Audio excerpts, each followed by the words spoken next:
بە پێ زانیاریەکانم تۆ عومەر هەمزە ساڵح بربژەری ژمارە 22 لە بازنەی هەولێر لەسەر لیستی 275 پارتی دیموکراتی کوردستان مامۆستایت و دەرچووی بەشی جۆگرافیایت خاوەنی نۆ کتێبیت بەرپرسی ڕێکخستنی شانەی سەرەکی هێرش و بەرپرسی لیژنەی ڕێکخراوی پشدەر بوویت 23 ساڵ وەکو کارگەری لە قیازدەی پارتی دیموکراتی کوردستان کارت کردووە بەخێربێت بۆ بەرنامە AI5 5 پرسیار ڕدێدەکەین بۆ هەر پرسیانێک یەک خولەک کاتت هەیە بۆ وەڵامدانەوەی ئایا ئامادەی دەست پێ بکەین؟ بەڵێ فەرموو.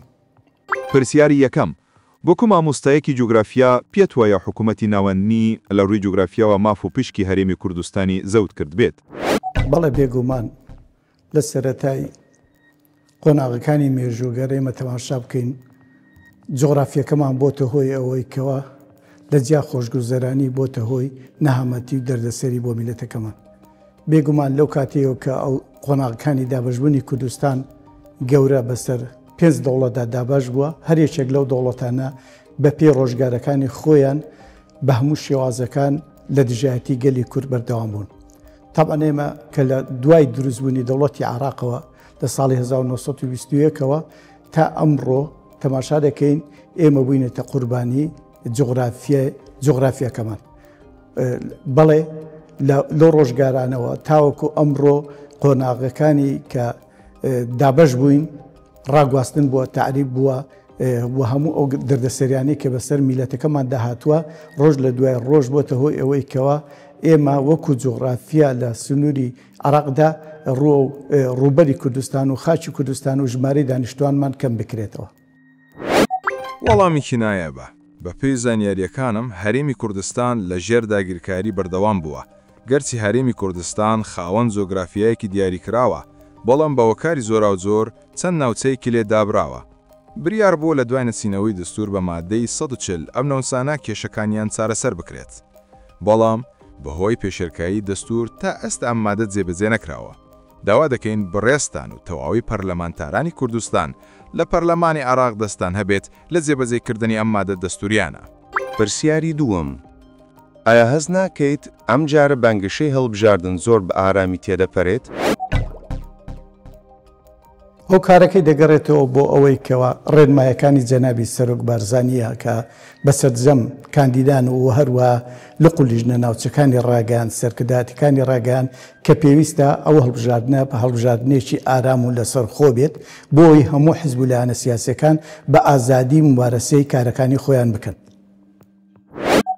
زانیاریم هەیە لە کاتی بانگێشەکانی پێش و گرژی لە نێوان لایەنەکان دروست دەبوو و زۆر جار دەبووە هۆی پشێوی بەڵام ئەم جارە لە چاو جارەکانی تێر ئارامتر تێدەپەرێ بە هۆکاری ئەوەی کە پارتی دیموکراتی کوردستان ئامانجێکی دیاریکراوی هەیە ئەوش پاراستن و پێشکەوتنی هەرێمی کوردستانە لەم بوارشدا زۆر هەنگاوی گەورەی ناوە ئەنجامەکانیش دیار و لەبەرچاون بۆی هەمیشە ناڵێن دەیکین دەڵێن کردمان بۆی بە ئارامی هەوڵ دەدات بانگێشە بۆ خۆی بکات دۆر لە پرۆپاگاندەی نادروست.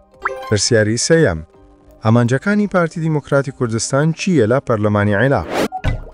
ئامانجەکانی ئەوەیە کە پارتی دیموکراتی کوردستان هەوڵەدا دەستور جێبەجێ بکرێ هەرچەندە دەستور سەرجەمی مافەکانی ئێمەی تێدا نییە ئەوەی کە ئێمە وەکو تموحمان بۆی هەیە بەڵام لەگەڵ ئەوەشدا مەبەستیانە کە هەموو دەستورە وەکو خۆی جێبەجێ بکرێت کە تاوەکو بتوانین بە شێوەیەکی هاوبەش سازان لە سەرجەم کارەکاندا بکەین کە ئەوەش دەبێتە خۆشگوزەرانی و ئارامی لە تاوی عێراق بگشتی.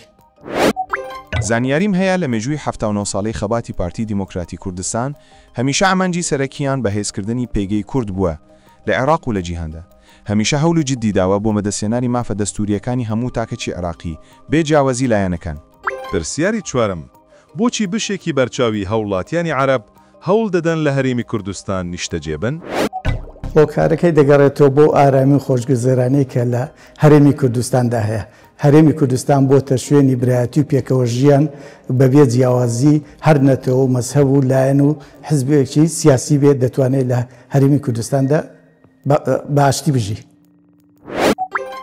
بە پێی داتاکانم هەرێمی کوردستان بە وڵاتێکی پێشکەوتوو هەژمار دەکرێت خاوەنی هەزاران پرۆژەی نیشتەجێ بوونی پێشکەوتوو ناوچەی گەشتیاری جۆرە و جۆرە لە ڕووی ئەمنیەوە سقامگیر و ئاوەدانە جگە لە مەژ هەرێمی کوردستان توانیوێتی لەگەڵ پێشکەوتنی تەکنۆلۆژیا خۆی بگونجێنێت و سیستەمی دیجیتالی لە حکوومەت و فەرمانگەکاندا بەکاربێنێت. ئەمە جگەلە کەش و هەوا سەرنجڕاکێشەکە کە من خۆم هەستی پێ ناکەم، بەڵام هەمووان باسی لێوە دەکەن. پرسیاری پێنجەم: چی دەکەیت تا کێشەی بوجە و موچەی هەرێمی کوردستان بە سیاسی نەکرێت؟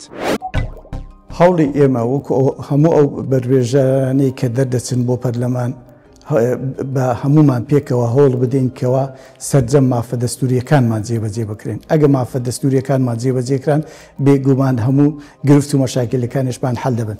بودجە کراوەتە کەرەسەیەک بۆ بەکارهێنانی دژایەتی هەرێمی کوردستان. خۆدزیینەوەیە لە یاساکان ئەوانەی کە لە دەستوری عراقیدا بەرامبەر بە سەرجەم عراقیەکاندا پیادەکراوە. بۆیە باشترین چارەسەرکردن جێبەجێکردنی ئەو دەستوریە کە لەسەری ڕێککەوتووی. زانیاریم هەیە لە خاڵی سێم مادەی 121 دەستوری عێراقدا هاتووە کە عێراق دەبێت لەو داهاتانەی لە حکوومەتی فیدراڵیدا بەدەستی دەهێنێت پشکێکی گونجاو بۆ هەرێم دابێم بکات.